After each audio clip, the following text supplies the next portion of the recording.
Good morning and welcome to the Economic and Workforce Development breakout session.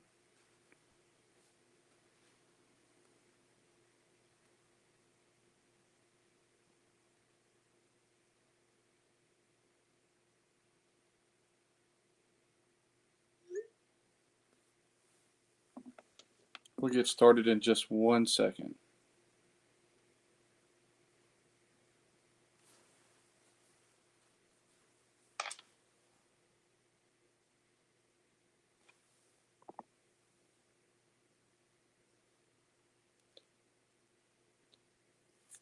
Representative Evans, can you hear me at all?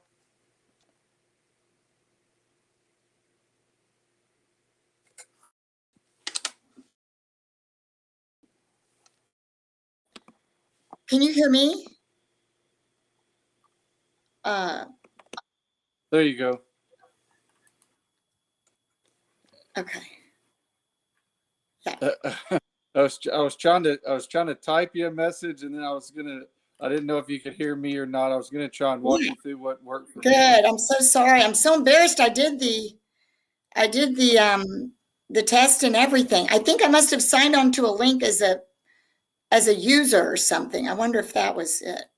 Yeah, I when I went through the test feature, it was very much the same way, and it's very finicky in terms of if you have other screens that may be open or like Zoom or anything else that may have used your camera in previous, that it'll okay. it grabs that stuff. So yeah, well. So, good morning. Glad we have you. Good morning. I'm so sorry I didn't get to do my intro. Oh, well.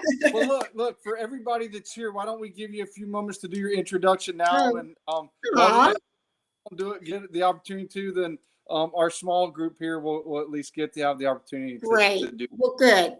Thank you, Brandon. And I really appreciate this opportunity to be with the DeKalb and Dunwoody Chambers this morning. I'm Representative Becky Evans. I was elected to my second term in 2020.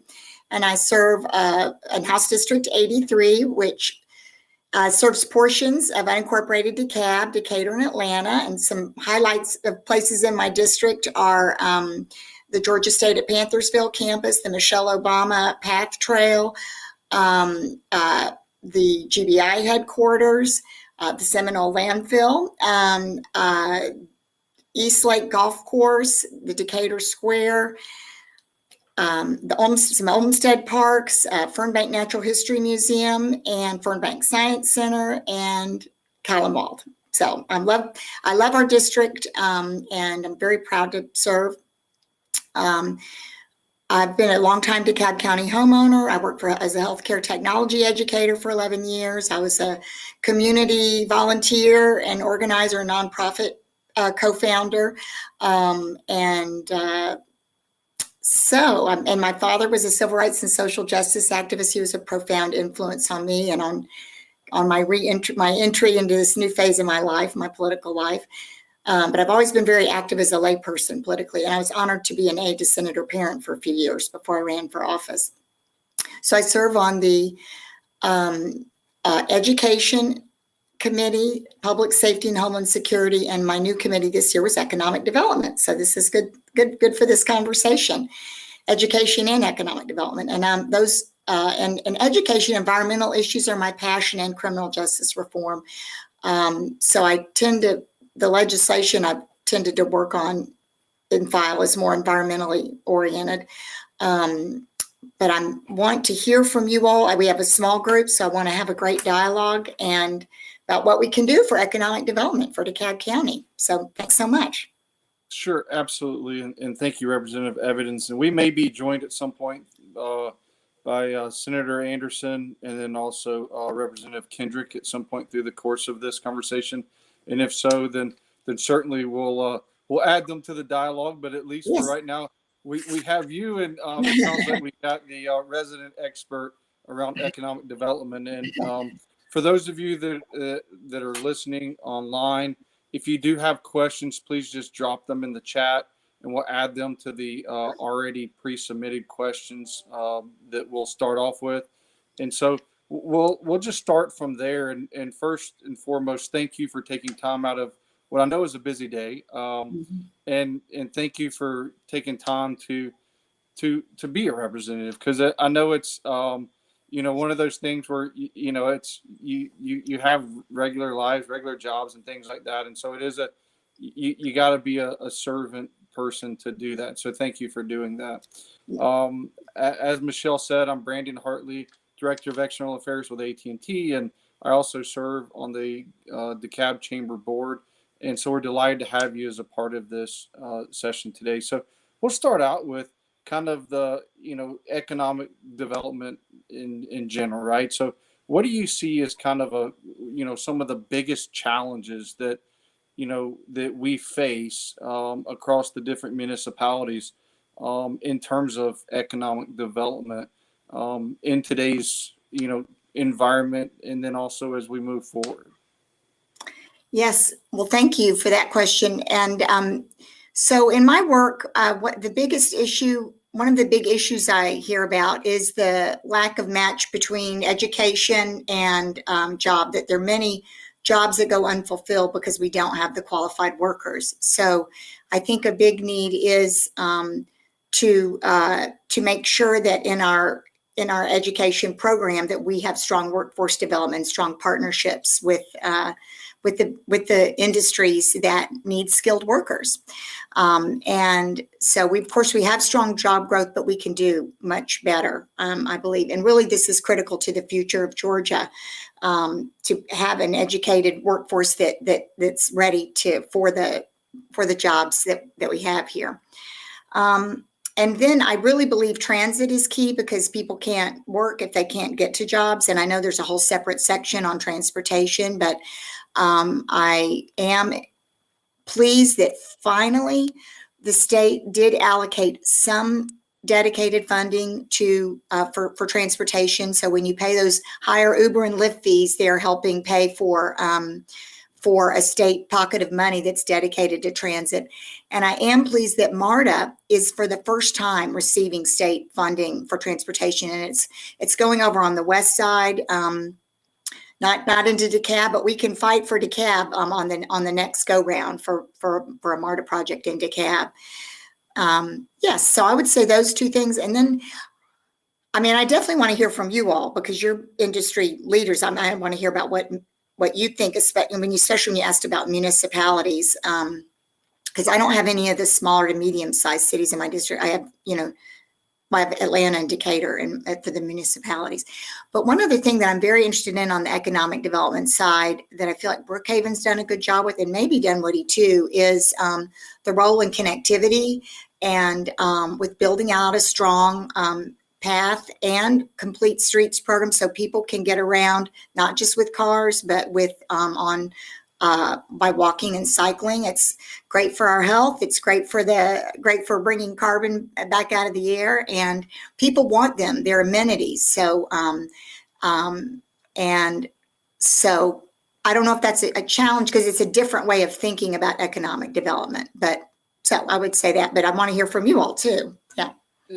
That's a great point, and I think it's a slight transition, as you mentioned, in terms of the way we traditionally think about growth and economic development, where traditionally some of those things may not have been what was the way we've traditionally looked at how we get to work. Maybe I may not have thought about taking a bike to work, but if I live close to where I work, then perhaps maybe I do. And that's the way I think perhaps maybe, to your point, maybe we drive some growth into DeKalb County, both within our large areas, and then even that helps build up our smaller communities from the neighborhood side of it.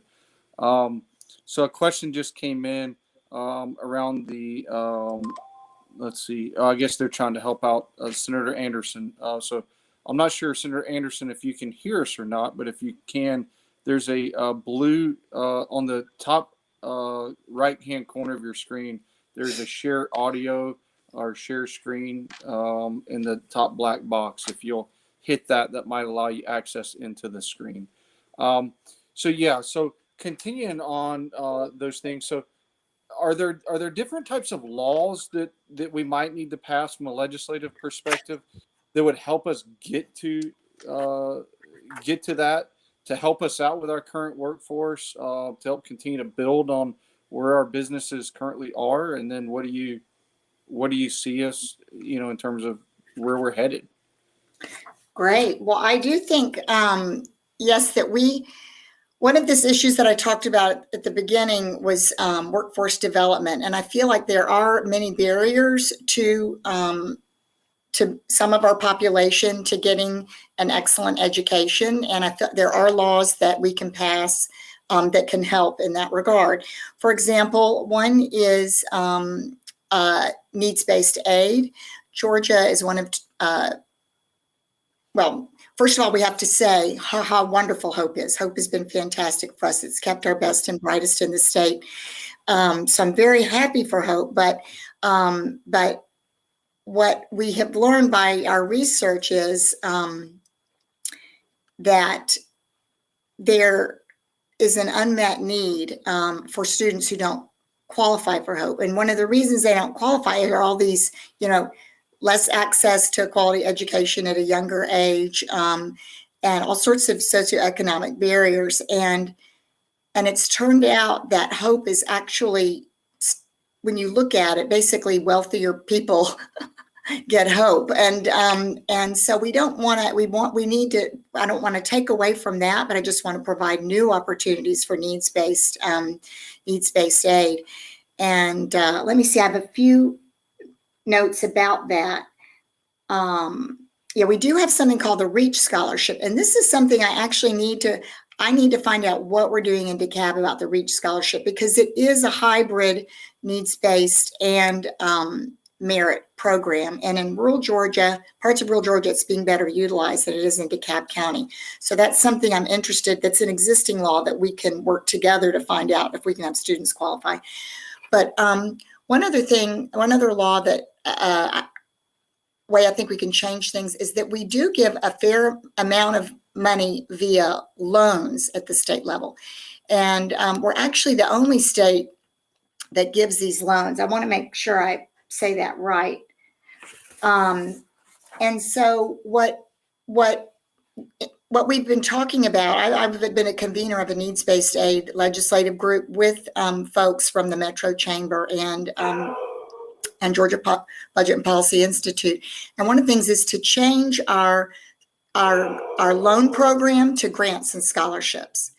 And that the money's already there. And when you look at what happens, these scholarships that we give out now, they're a last need. So like students get Pell Grants and other grants. And so they already have like a lot of loans to pay back. And so the debt repayment on our current loan program is just, this debt is, it's adding to debt, and it's not as good of a repayment plan as the national scholarships are. So anyhow, I'm very interested in this, and I do think that something can help. I'm so sorry, I have someone at my door, so I have to run, go get it, and I apologize, but hopefully Senator Anderson can talk, but I'll be real quick. Okay, that sounds great. Thank you so much. All right. Just 1 second.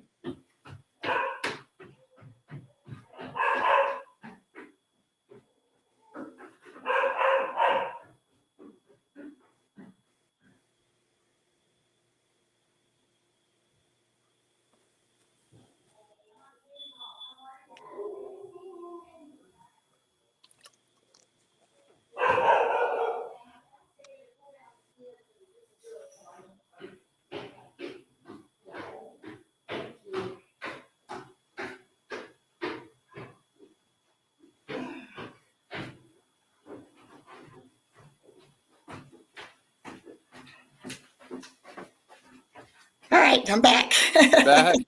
Sorry. That's the life of video conferencing these days. We've all gotten used to the kids, dogs, and all that, and we just continue on as if nothing ever occurred. But no, it looks like Senator Anderson is made her way in. So, welcome to the party. I know I could hear you on my other computer. And I think what happened is when I initially logged in, you know, I'm always blocking stuff. So it asked me to allow something. I was like, no. Yeah. Here I am. I Yeah. needed it. So I had to get on my other computer. It's just too much happening this morning, honey. Well, welcome to the party. We're glad to have you. I heard everything Representative We didn't say anything Evans bad said. about you. I promise. Representative Evans and I said that we didn't say anything bad about you. Yeah, I know. I was listening the entire time and screaming to myself like, how can I get on? I know. Well, I couldn't turn my camera on. I missed the intro part because I think I had 2 different logins, and I had one login as a user and one as a panelist. I don't know, but anyway. Oh my gosh! So, this is so I like this little platform hop in, but now this is my first time, so I'm getting used to it. But so real quick, if you would like to just take a minute to introduce yourself as well, we'll do that. And large party, it's our little smaller intimate party. We'll at least allow you to do that and let folks have a chance to meet you and get to know you a little better. Okay, so my name is Tanya Anderson, and I am the state senator for District 43, and it covers portions of DeKalb, Roxella, Newton, but we're with DeKalb today. So I have Lithonia and Stonecrest. I am, I've been in the Senate since, so this is interesting how I got put on this economic development, economic workforce development panel. I am a former city councilwoman and mayor. I partner with the DeKalb Workforce Development to have interns work at City Hall. And you just a wonderful partnership with DeKalb County. And then I became a state rep. And that wasn't enough work for me. So I became a state senator. And it didn't just become, but you know, people vote for you because of they're trusting you. And I say that to people all the time. I never wanted to be in politics, was not trying to be in this, but when people call you and they need you and you respond, they want you to do more. So workforce development has been, this is amazing that I sit on the Economic Development and Tourism Committee in the Senate. How wonderful is that? Because I like developing cities and counties and working with them. And because of my experience as a local elected official, I know how to connect the dots to the local community. I know how to connect the dots to city, county. And it just makes for a great working relationship because when I was on that level, I had someone that I could go to and still do at times. But so being an elected official in DeKalb, I mean, I've lived in DeKalb the entire time I've been in Georgia, which has been 27 years. So I am not just vested, but I think I am sewn in, embroidered, part of the sidewalk somewhere. I'm on a sidewalk somewhere in DeKalb County. And so economic development is what we have what we need to expand, not just our counties, but our cities.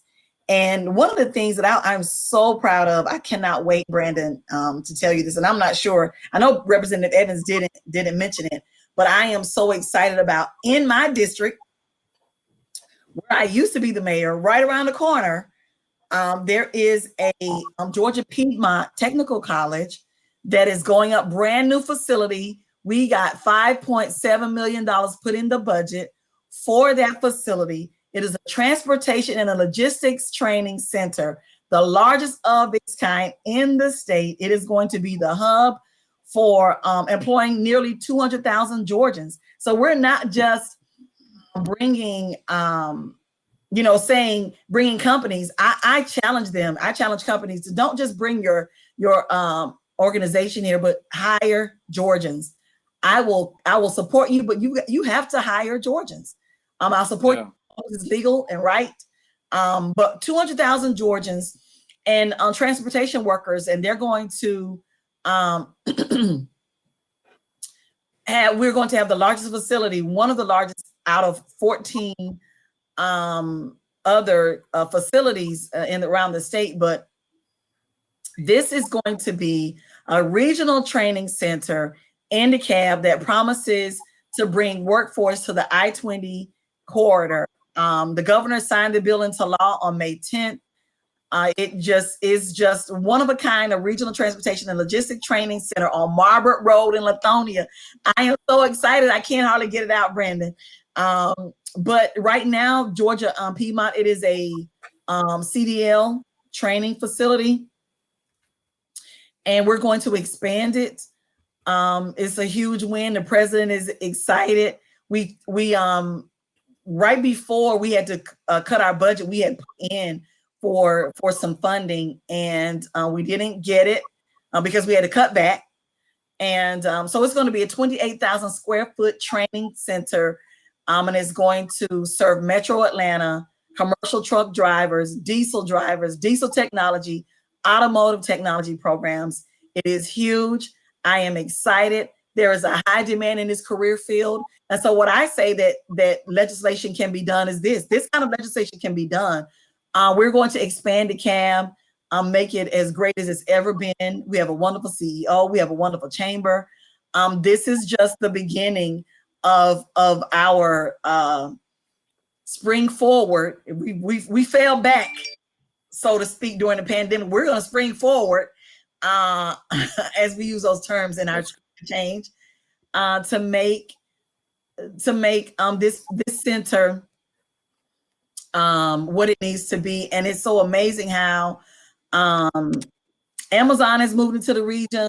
Right on that street is DART containers, which we all use, plastic containers that's of some kind, styrofoam, whatever we use. Styrofoam, don't use, it's not environmentally safe. But the containers that we use, they come from DART container. And so you got MARTA, expanded their line. So it's going to be available so that people can come to work, get their training, have the CAB residents well-trained and educated for the workforce, utilizing the latest technology. And additional uses of the center will include short-term training operations for forklift certification, entrepreneurship opportunities, and incubator space in support of transportation, startups, and prospects for partnering with governmental agencies. And I am so truly excited about this transportation center. And it's in my district, so I'm touting it. That's awesome. Yeah, because it's in my district, and I can't I can't celebrate it enough. So that's great, and it ties great into what I'm about to say, and maybe some folks out there will say, why is he talking about Savannah in what I'm about to say? But the Savannah ports. Yeah. So the Savannah port is, I think if I'm right in what I'm about to say was the fastest growing port over the last year. And so people say, well, what does Savannah have to do with DeKalb County? Well, those containers that are on those trucks that are either going to Savannah or out of Savannah are coming up through the metro area as a hub center. And so I think at times, sometimes, we look at the transportation and logistics, and sometimes it may not always be the coolest or the hippest. It's not the tech sector and things like the Silicon Valley. And so it may not be the most attractive in terms of business, but it does very well. And it's something that's very needed. And, I heard a stat the other day that I think prior to the pandemic that we had hit, I think, $2 million in e-commerce, online e-commerce sales since the pandemic, that every single day. So e-commerce is here and it's not going away. That's right. And that only signifies the importance of this going forward. So things like what you just mentioned in terms of making sure we have the right skills in place in the right location in our home area are going to be critically important, because it does a couple of different things. In my opinion, is we have the skills here in DeKalb. Companies are going to come here. They're going to locate here. And so from an economic development standpoint, I think it does very well for us. So some great news there. In terms of other things, you guys talked certainly around, making sure that we have the education there, and Representative Evans, you talked about some different things around some different ways we handle the grants and loans. Are there different things we should do or look at in terms of our wages, in terms of do you look at, minimum wage? Is that something, what are your thoughts on, we've heard a lot of talk about minimum wage in some places. It may already be there. I think Seattle and some of the places on the West Coast, it's already there. You've heard some people say that we need to go to $15 an hour. And you've heard some people say that's detrimental to me if I go to $15 an hour. What are your thoughts around that? Well, I absolutely am an advocate for increasing the minimum wage to $15 an hour. Because basically, you can't support a family, on our current, on the federal minimum wage. Of course, we all know our state minimum wage is even lower. It's $5 something an hour, but on the $7.50 an hour, you can't support a family. A family of four basically would be living below the poverty level if the parents both worked on minimum wage. But I do have more to listen and learn in this area for our small business owners. There's actually a recording I want to listen to hear all the policy discussions and how that minimum wage would affect small businesses. So I'm happy to have a dialogue with you. I don't know if any of the users out there are small business owners and want to talk about this issue. But Senator Anderson, I'll turn it over to you. Listen, Representative Evans. So I support it. I believe in my heart of hearts that this country is built on working people, working families. It is the meat between the bread, is what I say a lot of times. You cannot have a strong workforce without, paying people a living wage, without them breaking their backs to work 2 and 3 jobs. So I believe that that this can be designed so that corporations or small corporations can afford it. Small businesses, that it can be designed that they will have some type of I don't want to say a supplement, but something to grants funding to help, like the PPE or the PPP, whatever grant funding that was or that exists, to help offset the costs for giving people a wage that a wage that they can live with, that they can live on. It's almost impossible. I don't even understand how we're still having this conversation in 2021. A lot of other conversations that I just can't believe that we're still having. That was what I worked for. When I worked, $5.15 an hour. Like, wait a minute. I think we can do is have a conversation with our leaders to say that when the funding comes, let's allocate it. Let's put it in places where it's most needed so that our small businesses can thrive and grow, because they're the ones on Main Street. The small businesses are the ones on Main Street. They're the ones who keep your cities going. They are there. And people love to go to downtown. They love downtown anywhere. And I was in downtown Tucker with some friends at a burger shop. I didn't want to leave. I wanted to say, I want to eat there, I want to eat there, and I want to eat there. But I couldn't eat all those places, but I wanted to support them because they're small businesses. And I know that the people that work there, need to have that support as well as a small business. So I think there has to be, we can have that conversation around how do we supplement, or how do we grant, or how do we fund small businesses so that they can provide that living wage. And if you don't mind, Brandon, there's a question in the chat from Emory that asks how we get more of the pandemic funding allocated. So I also serve as chair of the Georgia Legislative Black Caucus, which has 68 members. Those are members and associate members. I think Representative Evans are you an associate member, Representative Evans? I am Almost. I'm actually not. I'm embarrassed. I've come to your events.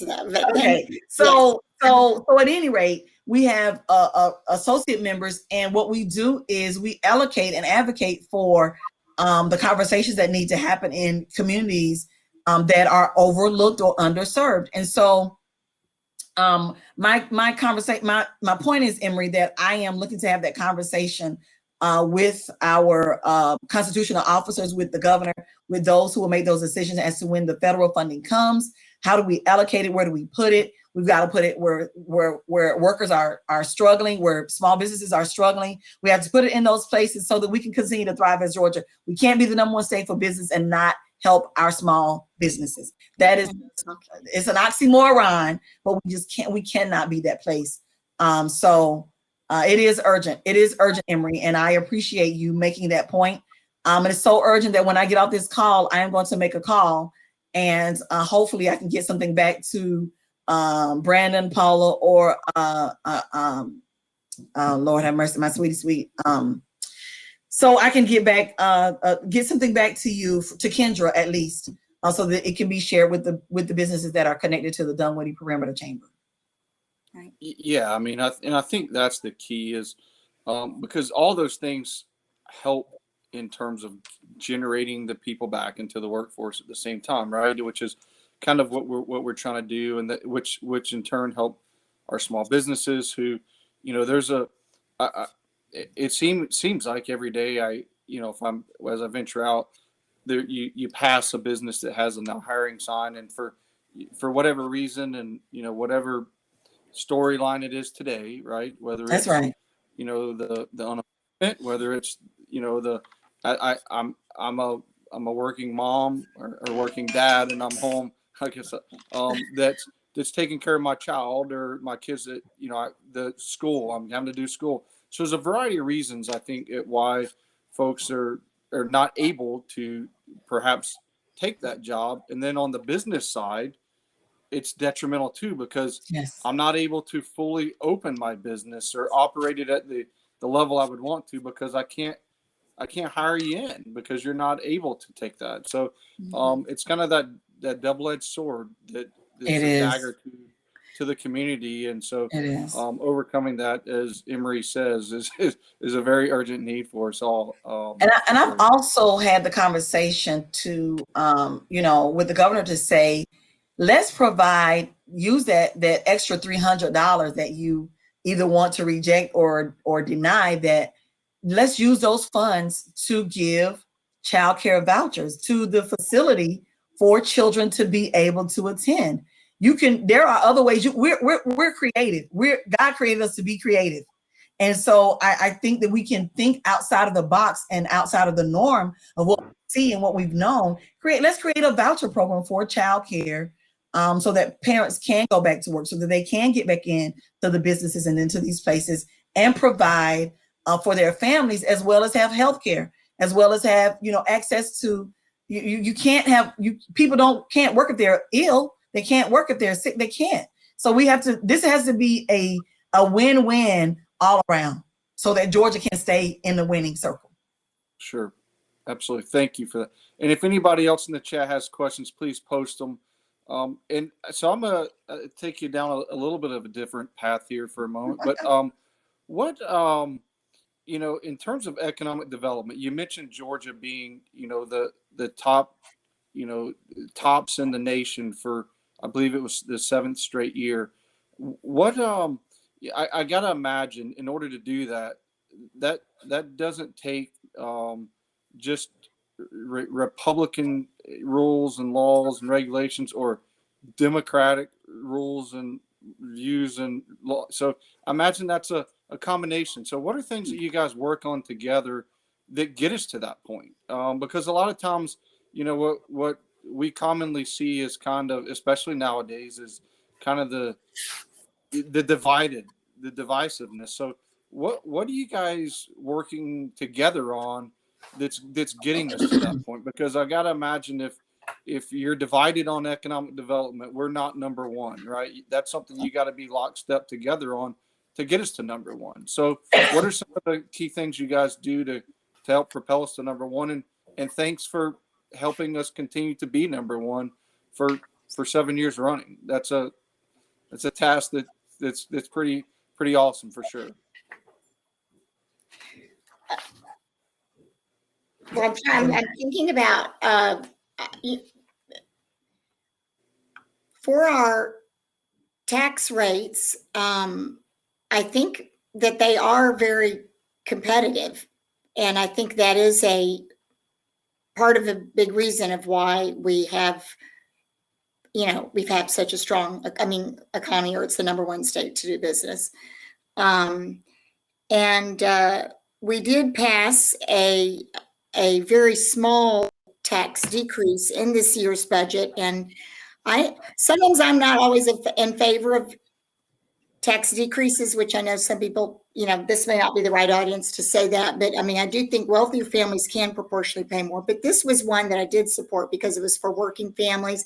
It's going to allow them to deduct about $100 lower of a tax bill on their state taxes, at a cost to the state of like $113 million.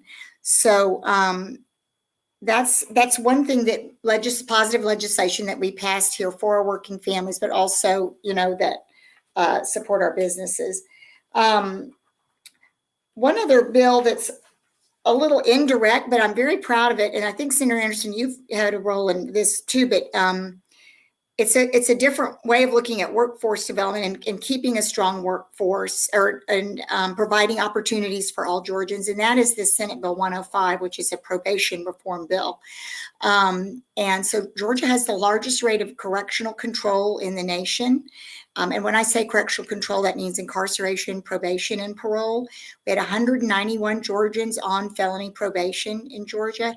And on average, Georgians spend 6 years on probation, and all the best practices show that any time on probation beyond 3 years is not effective.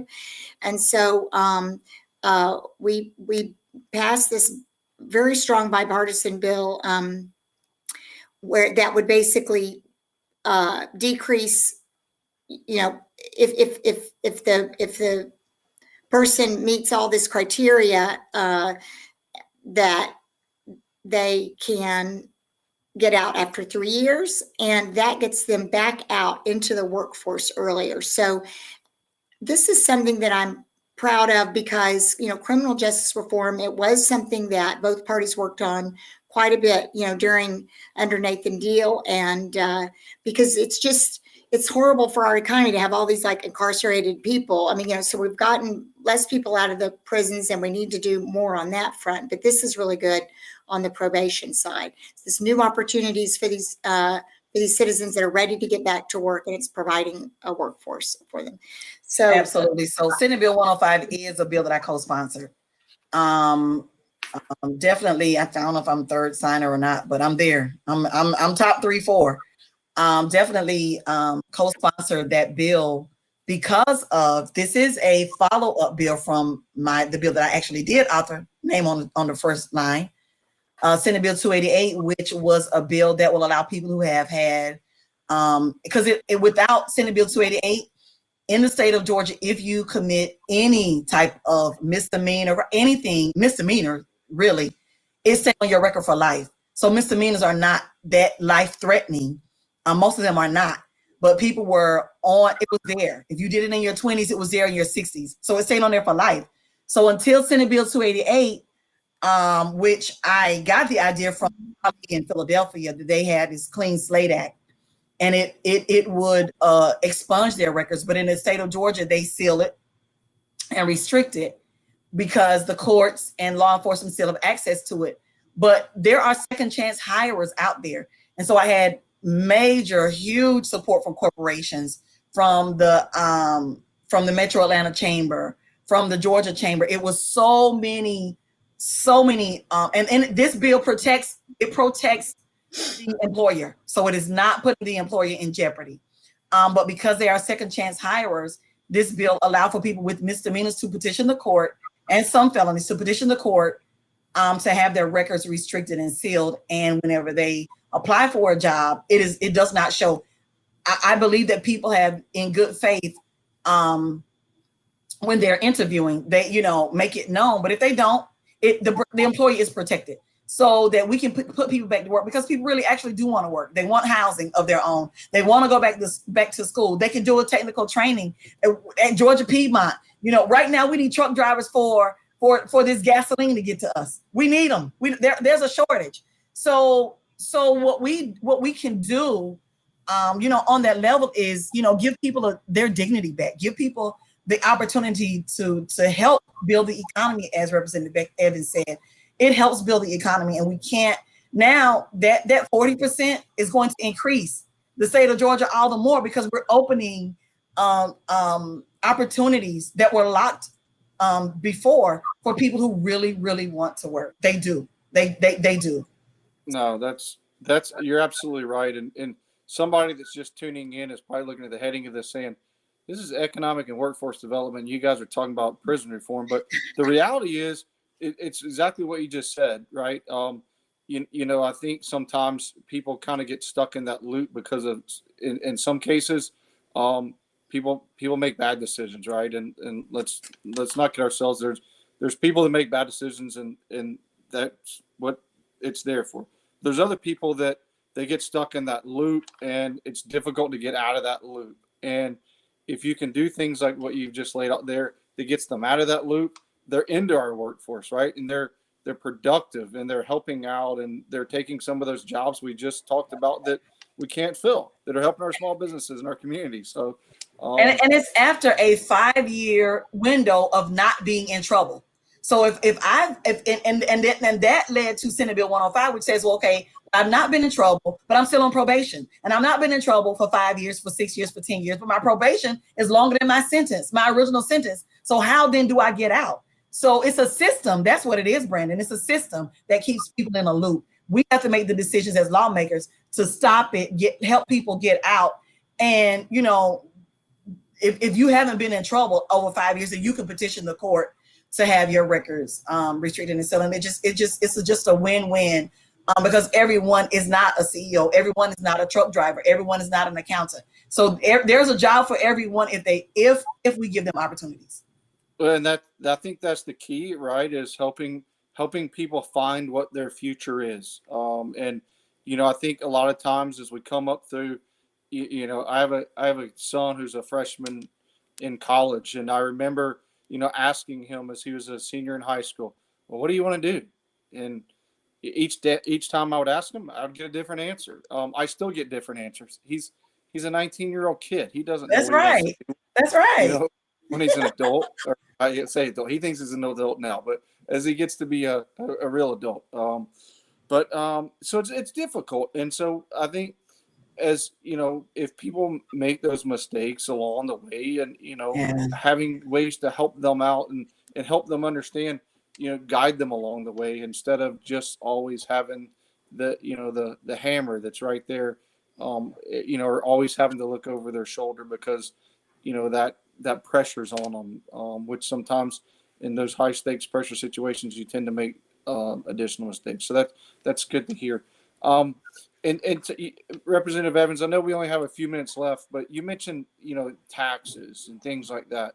But what are y'all's thoughts around tax incentives? I know that Georgia's done a pretty good job in terms of tax incentives, and I've heard some additional comments here of late from different folks around tax incentives to different corporations to come into the state of Georgia.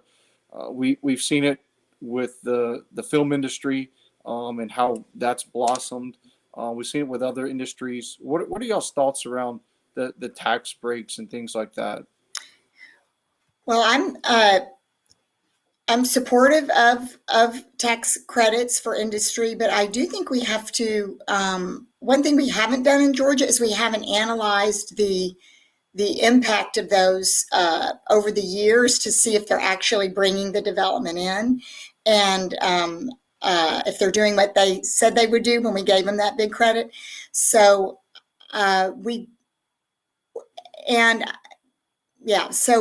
passed a bill this year that gave some new tax credits, but it also is looking at analyzing, the return on investment on some of our other tax credits. So one organization that I turn to a lot, and many of us do, is the Georgia Budget and Policy Institute. And they've done a good analysis of our tax credits. And I love the film industry. So many people in our film industry are, live and work in our community. And, but I would be supportive of having conversations about maybe doing some trimming of the credits at some ends. With our film tax credit, you don't necessarily have to hire Georgia workers. Like an out-of-state corporation can get these tax credits. They can transfer them to other people. And like studies have shown that only about 88 million to 100 million actually directly benefits Georgia workers. So Sure. anyhow, we can talk about that. So generally, I'm with moderation, and everything. But so yes.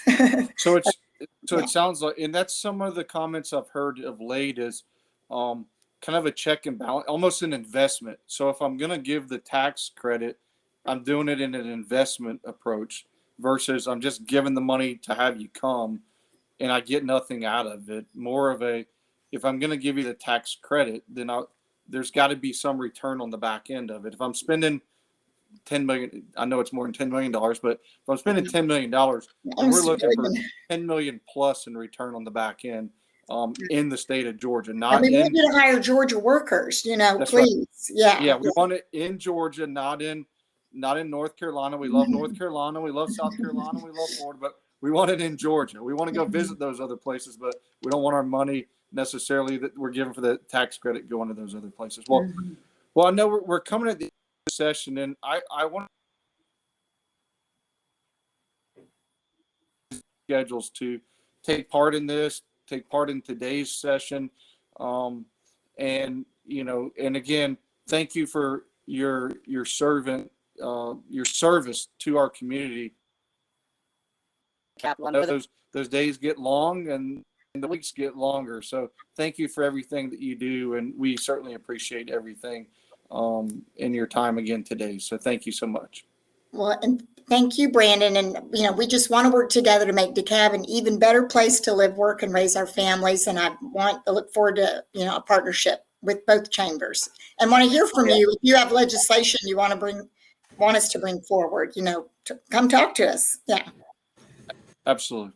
Thank you so much. So we'll go back to the main stage and they'll set us up there.